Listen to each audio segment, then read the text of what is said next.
How we doing, everybody? UFC Thoughts here, and today I'm going to be recapping UFC 323, wrapped up yesterday. Didn't feel like recording, because I did dog shit. Uh, no other way to really put it. On picks, I did pretty bad. Card-wise, this was probably, all in all, probably the best card of the year. I'm going to be honest with you. I don't think there was a single fight that wasn't, that good. There was, some, slower fights on here, I'll give it that, but, there were so many damn finishes on this thing that you couldn't even really hate all that much. So, yeah. Pick-wise, I went 7-6-1, so that's not too good. But the main event, I also got wrong. Speaking of which, let's get right into it. Merab Dvalishvili versus Petr Yan 2. Yan won. He just did. I'm not going to come on here and be like, dude, no fucking whatever. No. I think Yan clearly won. I'm going to be honest with you. I gave the first round to Merab. I know that Petr Yan landed the really solid right straight hand. Outside of that, Yan didn't really do much. Round 3, I gave to Yan.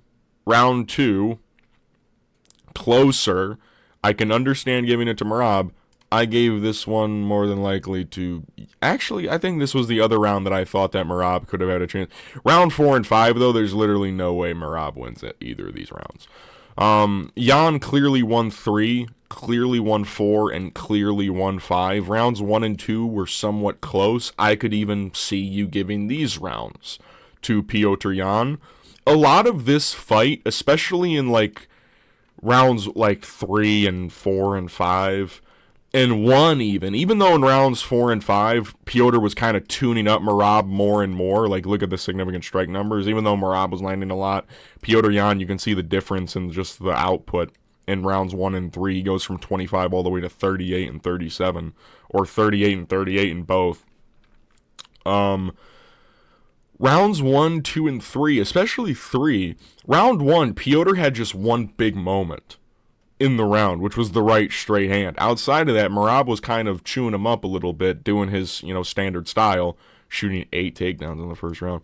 Round 2, very much the same thing. I think the highlight of this round, though, was maybe Yan's takedown, unless I'm mixing up rounds, because I think round 3 had the slam and the body kick, if I'm not mistaken. The first one. I'll say that about the body kick. The first body kick, which ultimately seals this round. It was a very close round, but Petr Yan slammed Merab on the top of his head, which I thought at first, I thought it knocked Merab out, because he got spiked on his head, and then he kind of was on the ground for a second or two, and then he started fighting to get back up. And I was like, for a second, I was like, did Yan just knock this fucking goblin out with a slam? No, he was still awake. And then Yan kind of hurt him with a body kick near the end of the round. And then rounds 4 and 5, Yan just chewed the fuck out of Merab on the feet. Because Yan showed some of the best takedown defense we've seen against Merab outside of Jose Aldo. And I know that he showed great takedown defense even in the first fight. He stuffed 38 takedowns, for Christ's sake. But this time, Merab was improved, and I thought the improved takedown bag might have actually been able to be more effective against Yan, and it just wasn't. He was so prepared for this fight. This was honestly, I'm going to be honest with you, one of the most holy shit performances of all time. I'm being dead ass. I very rarely, going out of a fight, I'm like, holy shit, he fucked him up. Because normally, whenever I pick a fight, I don't get it so horrifically wrong. You know what I mean?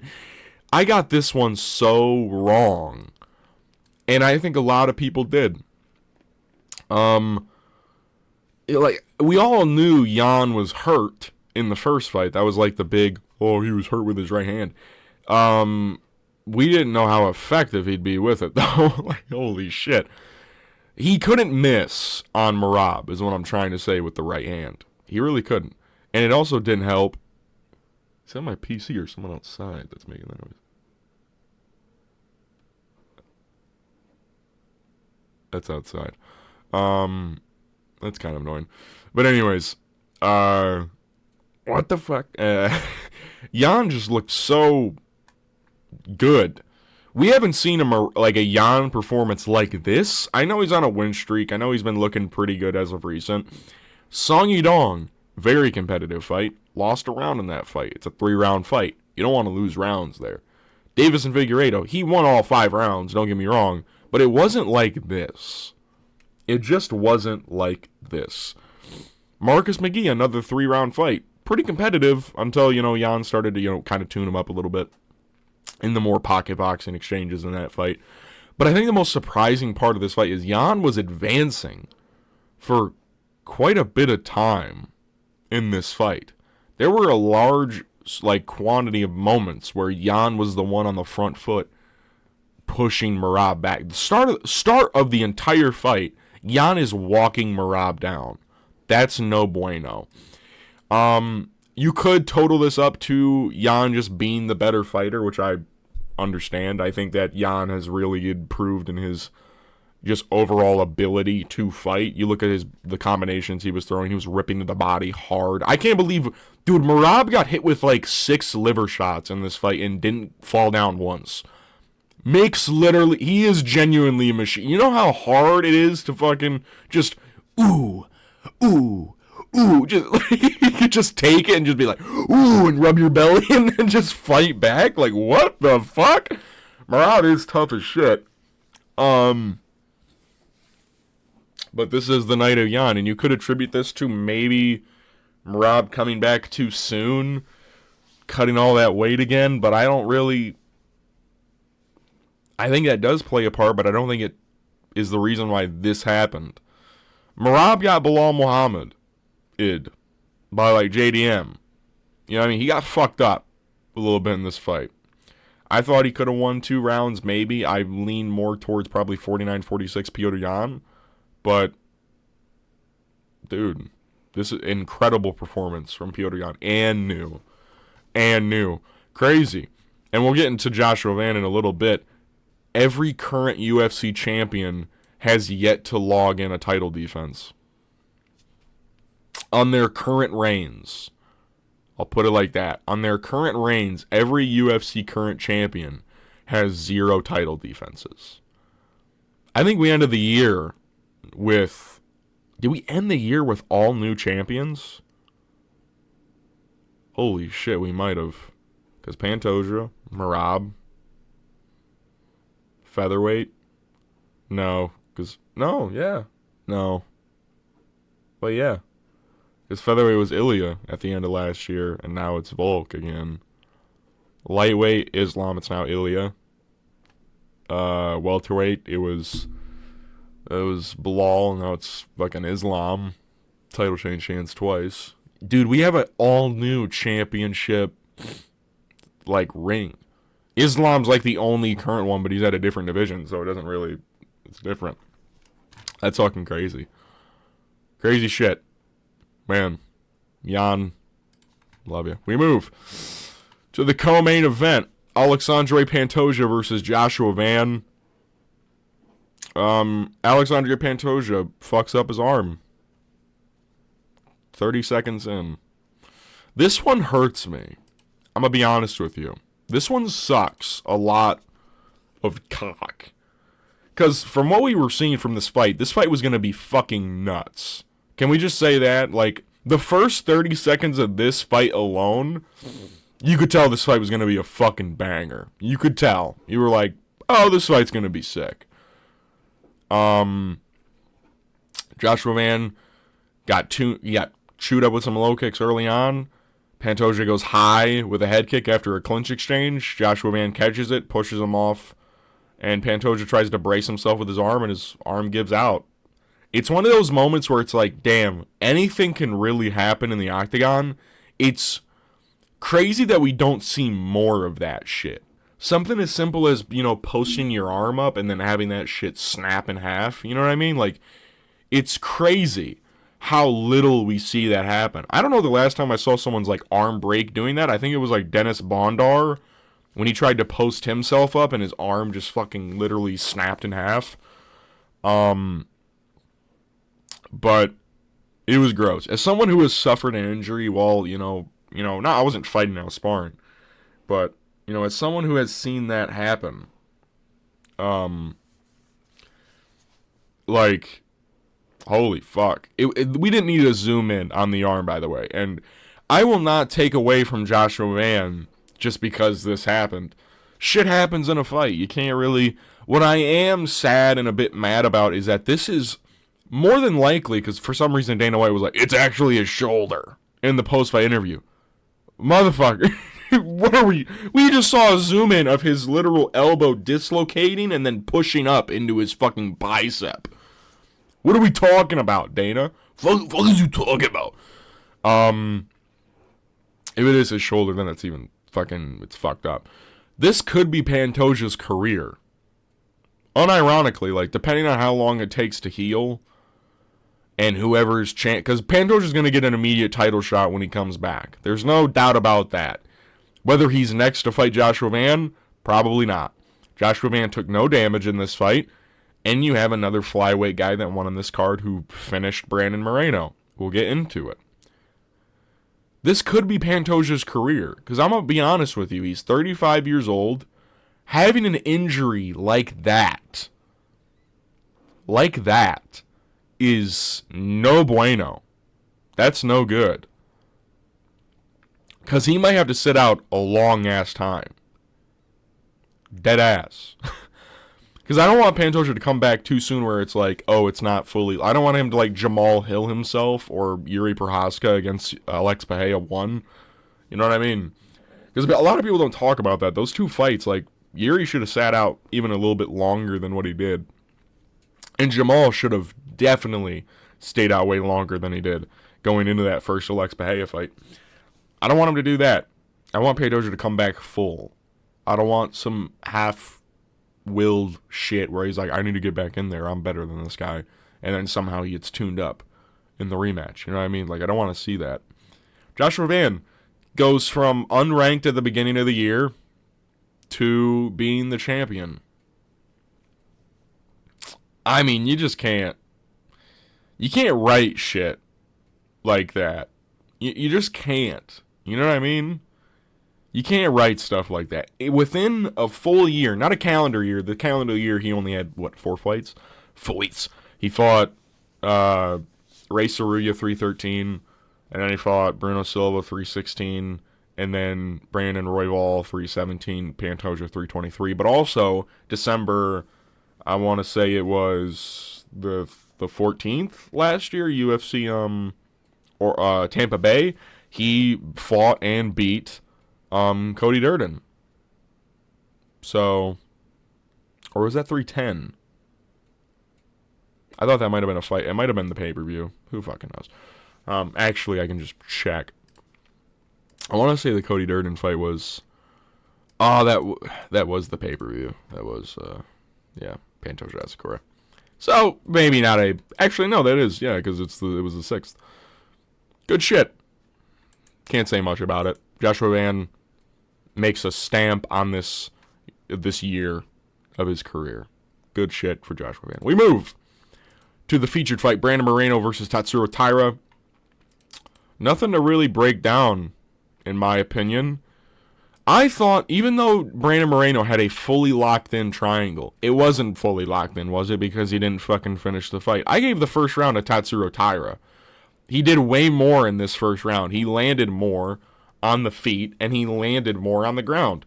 Even though Brandon Moreno landed, he didn't land anything of note. He didn't. He had a quote-unquote fully locked-in triangle choke. They're like, holy shit, you're fully locked in. Tatsuro, it did nothing to him. And then when they stood back up, Tatsuro was landing brutal knees to his head. And then chewing up the body. He's chewing up the body with the thighs with knees to the body, knees to the thigh, punching his body. You know, he's doing shit like that. You know, he's working Brandon Moreno. And then round 2 rolls by, And again, very similar thing on the feet. It's quite, kind of close, competitive, kind of wishy-washy striking from both. But then Tatsuro just is like, you know what, fuck it, I'm going to take him down. And when he took down Brandon Moreno, he ended up in top mount, which you could see Brandon Moreno right as it happened. He was like, oh no. His face, he was like, ah. He didn't go like that. We'll talk about someone who did say ow in a fight. Brandon was just like, oh. He immediately gave up his back.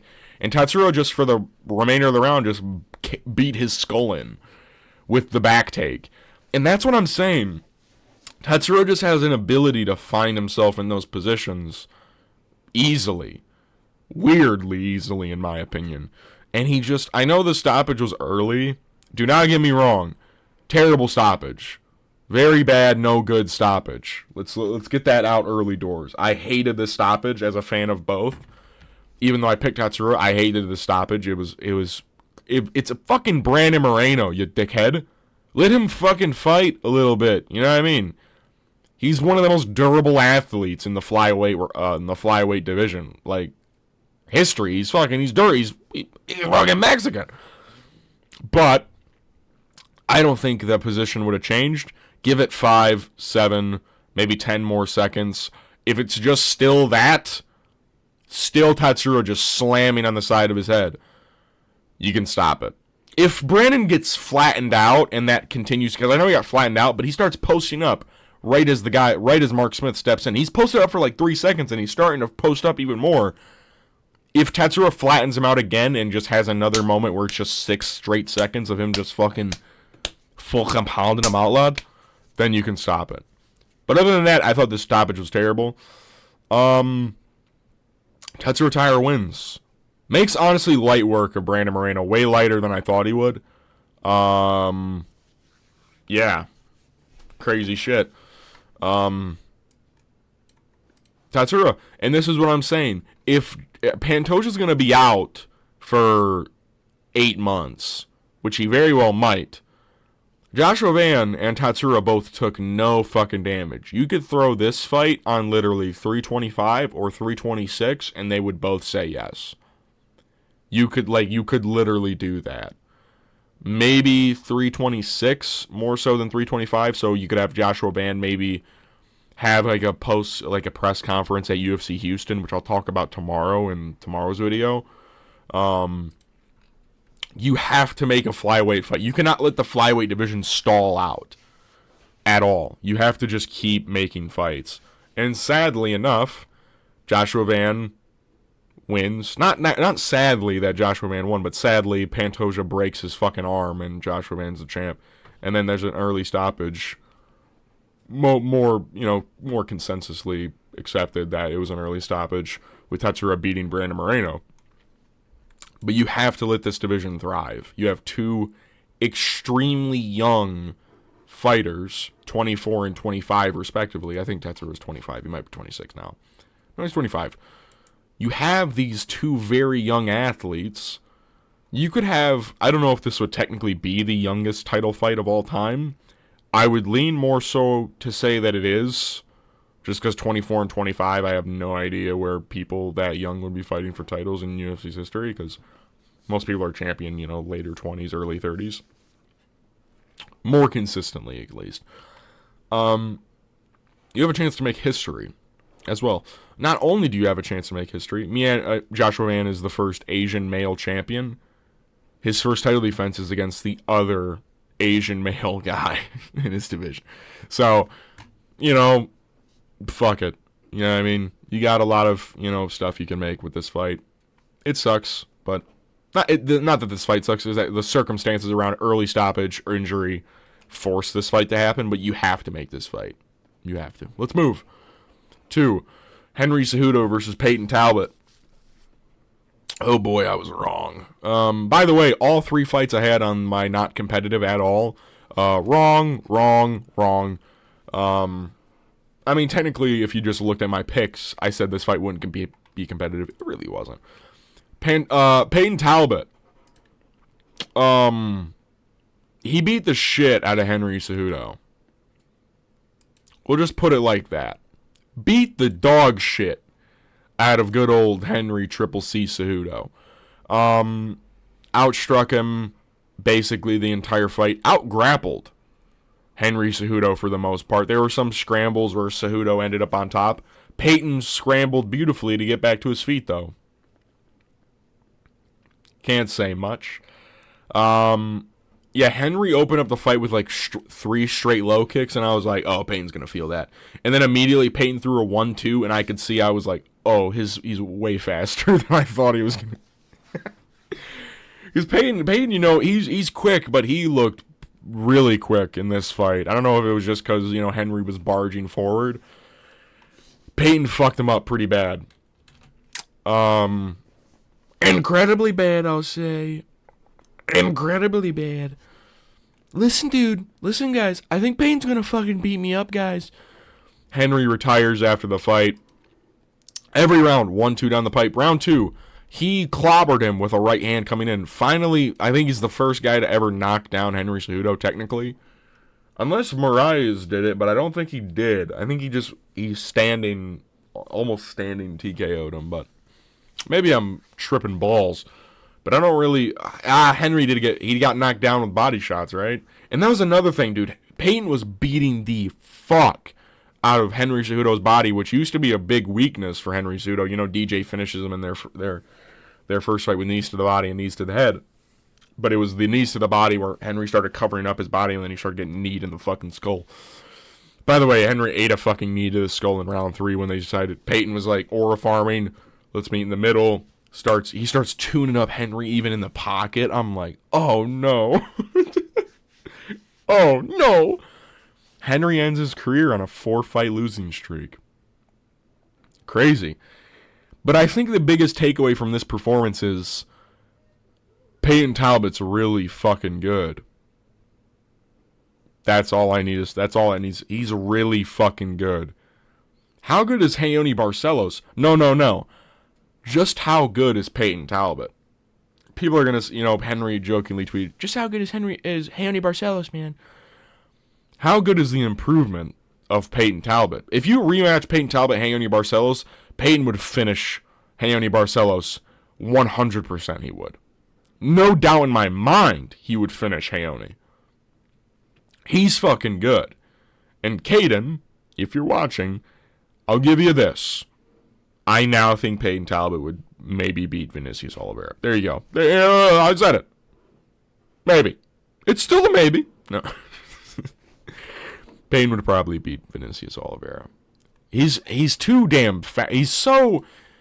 I don't even know what it is about Payton. He's just really good at fighting. And he aura farms.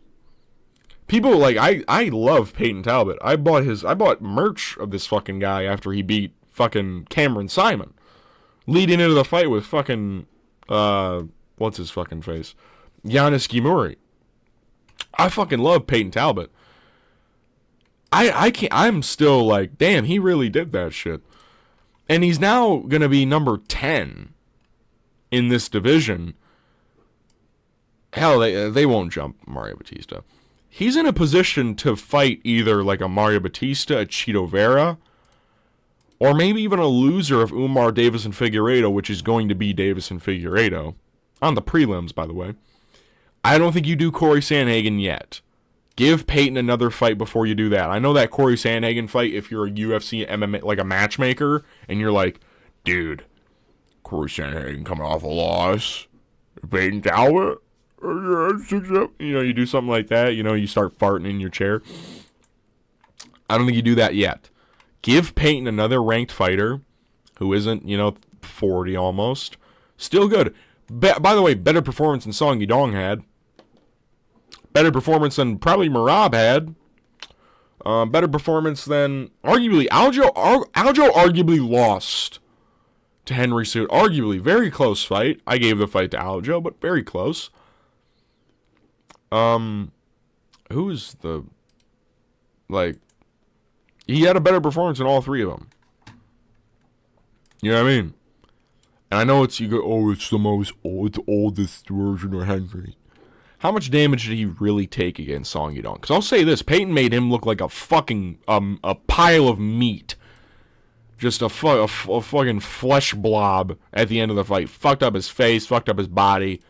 Peyton fucked Henry Cejudo up bad. And I like getting proven wrong. Peyton proved me as wrong as possible. Good shit, Peyton. I think you give him someone slightly ranked above him in the rankings. Let's move to the start of the main card. Jan Blachowicz versus Bogdan Guskov. It's a draw, I guess. I think round 2 you could give it a 10-8 to Bogdan, but I feel like he didn't really come close to like finishing the fight is my big issue. There wasn't a moment where I was like, he knocked him down, albeit, but with the ground and pound, there was never a moment where I was like, oh, this has a chance of being stopped. You know what I mean? Most 10-8s, it's like, oh, this has a chance of being stopped. The ref's coming in close. There was never really a moment like that. He was landing brutal ground and pound, but like still. Round 1, very clearly Jan Blachowicz. Round 3, very clearly Jan Blachowicz again. He was winning the round up to the knockdown as well. People will say, oh, he was close. No, he didn't. He sealed the round, but he was winning the round anyways. I think this could have been Jan Blachowicz 29-28. I don't think you need to give the second round a 10-8. I understand why they did. Visually, it was very ugly for Jan Blachowicz. But still, it's like I don't think you need to give that a 10-8. I just don't think you really need to. It was a pretty solid fight. There were stalling moments for sure. Jan is very old. But like I thought Jan should have just won. I'm just going to say with the amount of bad decisions that have come this dude's way, especially as of recent, you look at his last 4 fights. His last 4 fights he's 0-2-2 now. I don't know. I thought, like, Jan just should have won. It is what it is. I understand why people could give this a 10-8. I'm more in line with the judge. I think it was like Chris Lieben or something that gave this fucking 10-9. I don't think there was enough in round 2, in my opinion. I just don't think there was enough. It was close, not enough. You know what I mean? So, great fight, though. Good fight. You know, Bogdan shows that he is, that level. Maybe a little bit. He's got a lot of pop, and he's very fast. That's about it. Technically, he's like, yeah. But it is what it is. Pretty solid fight, nonetheless. Let's move to the prelims. We're going to skim through these, to be honest, because this video is already dragging on, and there's a lot of first-round finishes here. There's nothing. Grant Dawson, Manuel Torres. Grant Dawson on the feet genuinely is a wet fart. Literally was just spamming overhands and body kicks. Manuel Torres, he's got a death touch, and Grant Dawson's got a baby chin. By the way, his takedown defense looked great. Maybe it was the shots that were bad of Grant Dawson. His takedown entries were pretty shit. He was shooting from way out, but it was because Manuel Torres was being, unlike Manuel Torres usually is, very patient. So, it was crazy work. Great fight from Manuel Torres. It was very Michael Morales, Sean Brady-esque. Manuel kind of let Grant Dawson throw a lot on the feet, stuffed the takedowns, and then just clobbered him when he got the chance. And he threw a 4-punch combination. I shit you not. This dude landed on the shoulder, his shoulder again, and then the uppercut just absolutely murdered him up the middle. Brutal uppercut. Grant Dawson gets knocked down, covers up, gives up. Doesn't give up. He's obviously you can see in the clip, his uppercut shuts him off for like 2 seconds, and then when he hits the ground, he's like, oh no. And oh no. It's my Grant Dawson impression. Oh no. Just like a very whiny baby. Nah, Manuel fucked him up in the finishing sequence. Great shit. Manuel Torres is now ranked. He's going to be, 14? Yeah, he's going to be technically above Ignacio, who has a head-to-head win against him. Not even that long ago. Actually, he's going to be 13. He's going to jump Benito. They might jump Manuel Torres to 11. Oh, fuck. Just make him in Moicano. Give him another free win. No, I'm playing. By the way, I'll make a video breaking down the announcements that happened on this card tomorrow. That'll be released tomorrow. Great win for Manuel Torres. Terrence McKinney versus Chris Duncan.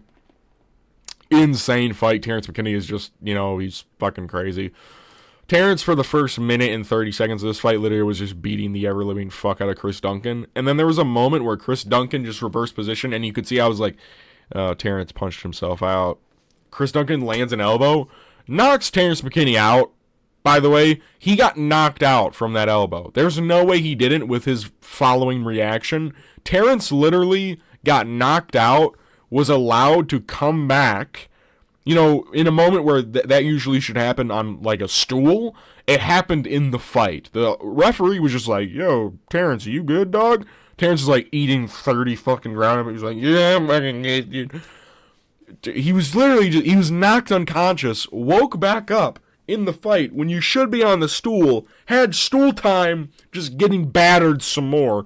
And then Chris Duncan, he's just like, the ref's not stopping this fight at all. I'm just going to choke him out. He jumps his signature. He jumps like an anaconda choke or whatnot. Terrence is forced to tap. Crazy fight. There were some fights on here where it was like, holy shit. This is one of them. Terrence McKinney could have gotten Chris Duncan out of there. It was, like I said, it was really just Terrence early on is going to beat Chris Duncan just because of the speed. Chris Duncan punches as fast as fucking, old people fuck. He's so slow, but he's tough. He's tough. Chin's a little spotty, but he's tough. It's weird. It's one of those things where it's like Jared Cannonier a little bit, where his chin, you can knock him down, you can spark him a little bit. Hard to finish him. Hard to find a finish on him. Pause. But yeah, Terrence McKinney just gassed himself out very fast, by the way. I mean, holy shit. But he threw 57 strikes. By the way, full force, 57 strikes. A lot of these were ground and pound shots from Chris Duncan. But, yeah. Great win for Chris Duncan. Just keeps winning. I think you got to make him versus, like, somebody close to the rankings. Or maybe him versus Ignacio Bahamondes next. Fuck it. Yeah, I mean, you got to give him something. So, give him something. We move to Maycee Barber versus Karine Silva. One of the slower fights on the entire card. Guess what it is. But I thought Maycee Barber won every round in this fight. I saw Lucrative James on Twitter being like, dude, how can you give this to fucking Maycee Barber? I don't know if he's rage baiting. He has to be. Literally no way you can give 2 rounds of this fight to Karine Silva. Literally no way. Round 2, first of all, should have been taking a point. She upkicked the shit out of her. Round 3, she got fucking... Even then, round 2, she got mauled. Round 3, she got mauled. Round 1, I gave to Maycee Barber. I don't care how long you hold someone's back. Do fucking anything with it. When will MMA people... Dude, Tatsuro Taira got the back for fucking 2 seconds and was just like, oh, I can start doing shit now. And just start... Maycee Barber, at the end of round 1, unlike Karine Silva, she was like, oh, I have top control. Let me do some fucking damage. Damage. Have you heard of it? Damage. Fucking anything. Damn it. Just do something. Let me get the fucking seatbelt position. She disobeyed the seatbelt position. I have nothing else to do now. Just, you suck to watch. Do anything. Anything, Karine. Anything at all. Do something. You suck. Boom, roast. Man, I thought Maycee won all 3 rounds. I don't give a shit. I don't care that she actually had her back for 4 minutes. Do something with it. I don't, threaten anything. She didn't even threaten a fucking rear naked choke, dude. Maycee reverse position immediately, just pounding her skull into the fucking canvas. More damage. Dude, Karine was like, ugh, at the end of the round. That's damage. Wins round 2 and round 3, she clearly won. Especially round 3. Fucked her up. Good shit, Maycee Barber. Good way to get back in the win column. Fuck you. Fuck. Shh. Let's move. To Nazim Sadikov for Eziam. I was pretty wrong about this one. Oh my Jesus. Oh man, the stats were even worse than I thought they'd be. You want to talk about doing something? Do what Fares Ziam did in this fight. I know he didn't do a crazy amount of damage on the ground, other than, the finishing sequence, but he at least was threatening things. Karine just didn't do it. She's threatening a dead orchard. Joe Rogan, shut the fuck up, dude. She's actually threatening a dead orchard. She doesn't know what that is, dude. Shut up. She actually is threatening it. Look at the position of the arm. Yeah, Fereziam he fucked up Nazim Sadikov pretty bad. A lot of it was the size. Nazim couldn't even get into the pocket with Fereziam without getting tagged up. Great performance from Fereziam. Good shit. Little boring in moments, just because Fereziam was doing the thing that, he sometimes does, which is just kind of blanket people a little bit, especially in the clinch. You'll see him just kind of drape over people like a fucking weighted blanket and just be like, oh, hold me up. Hold me up, Nazim. And Nazim was like, get the fuck off me. And then at the end of the second round, he was like, get the fuck off me. And Ferez was like, okay. Just elbowing the fuck out of the side of his head. And Nazim was just like, oh, no. The second one slumped him. People are saying bad stoppage. I forget who it was that said, I think it was Aljo.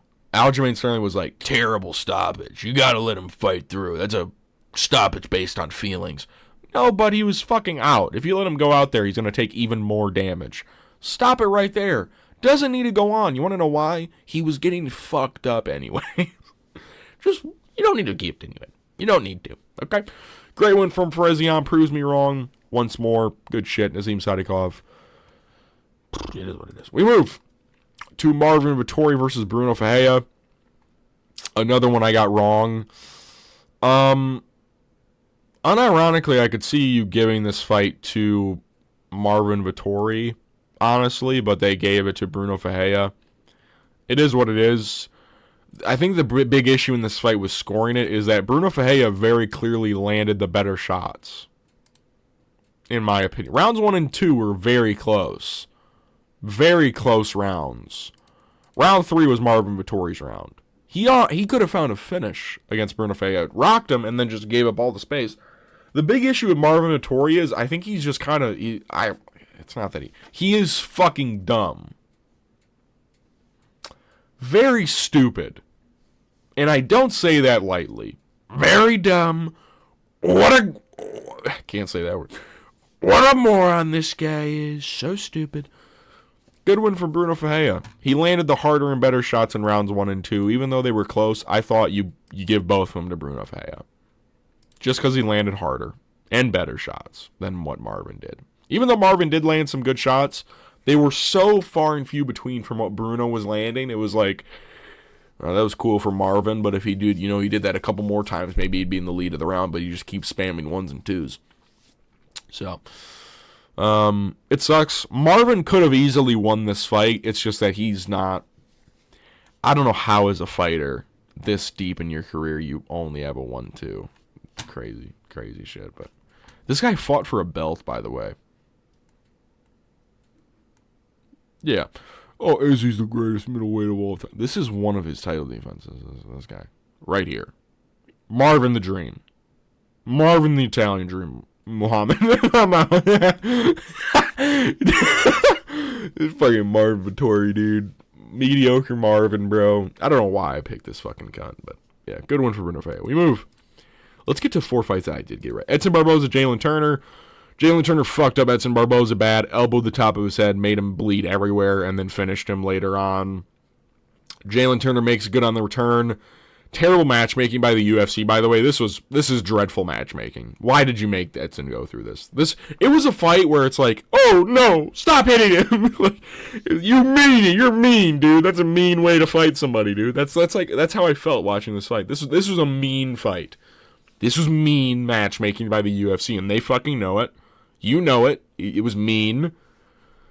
And it's just a way for Jalen Turner to, oh, he's back. Fuck you guys, dude. Edson didn't deserve any of that, dude. He took a lot of damage in under 2.5 minutes. Jalen Turner, great win. Great shit, dude. We move to Ivo Baranevsky versus Ivo Aslan. Ivo Baranevsky has a fan for life now. This was maybe the craziest fight I've ever seen in my fucking life. 90 seconds of just straight two morons just going at it. Dude, Ibo Aslan finally becomes entertaining again just to get fucking chinned for it. The round starts a bit feely-outy. You know what I mean? Just kind of, I was like, damn, Ibo looks big compared to Evo. They get into a clinch thing. Evo drops Ibo Aslan. And then they start scrapping it out again. And then Evo just rushes in. Evo clobbers him on the side of the head. And I was like, the way that Evo fell, I was like, oh no. I was like, oh god, he's out.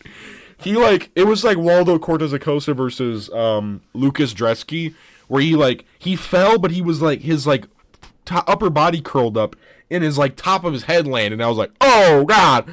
Evo bounces right back up. And then they start just start throwing against the fence. Evo is very patient in the pocket, though. Evo is just like, very arm punchy-esque type shit. Evo's eating, and then he's like, dude, it was like a Creed movie. You could see he was like, when's he throwing and where's his left hand? Evo's throwing right hands. His left hand's in fucking Narnia charging up to fucking clobber Ivo Baranevsky. Evo's like, all right, I got this. Tush! Clobbers him right check hook. Evo drops. Face plants. Evo just starts clobbering the side of Evo's head. They get back up. And then they start scrapping it out again. And then the Evo throws a knee. Evo pushes him back. After that, it looked like Evo was about to get finished again. I was like, Evo doesn't look like he's cleared all the cobwebs yet. And Evo is like, he hasn't cleared all the cobwebs. Evo starts charging again, landing big shots. Evo, I shit you guys not, literally does the same thing. Where's his left hand when he's throwing that right? Again, fucking Narnia. Check right hook, dude. Fucking same exact thing. Evo wins by KO.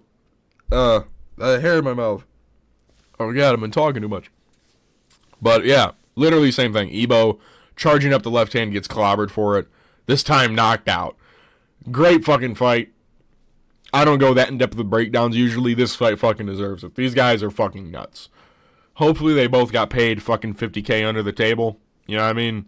Just because I know Evo got like a performance bonus, but Evo deserves something too. It takes two to tango. This was fucking nuts. So keep him around, by the way. If Rafael Sequeira got a fourth fight in the UFC, I know Evo's 2-3. Give him another one. Give him at least another one. Good shit by both of these guys. We move to Mansour Abdul Malik versus Antonio Trockley. Antonio